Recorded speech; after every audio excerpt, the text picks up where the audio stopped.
Hello there and welcome to Mason Talks. Today we have a story from our creepypasta.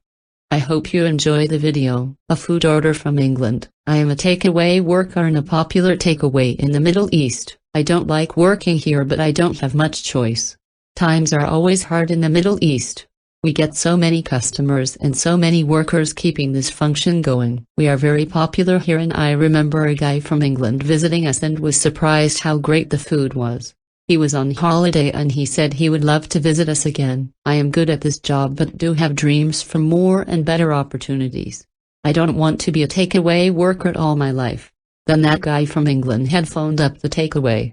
He wanted more food, but he was in England now and it was my job to take the food to him in England even though I lived in the Middle East.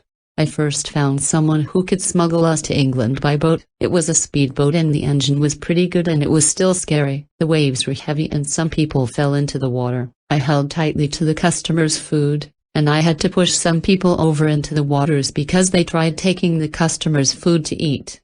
It was a horrible trip and we eventually landed in England where some people hid us in their trucks. It was a horrible situation and it was very cramped, and I had to kill someone who tried taking the customer's food. Then the trucker brought me into the area where the customer had lived. I was cramped in with other immigrants like myself into a small house. I hid the customer's food and they forced us to work in construction for a little pay. I didn't miss the Middle East at this point. I was determined to bring the food to the customer and I didn't care how many more people I had to kill. When those who tried to touch the customer's food, I ate whatever disgusting food our employer gave us. Then finally I has reached the customer's house and he seemed annoyed that we were late and he hadn't eaten in weeks. I apologized and went to the police. I told them that I was an illegal immigrant.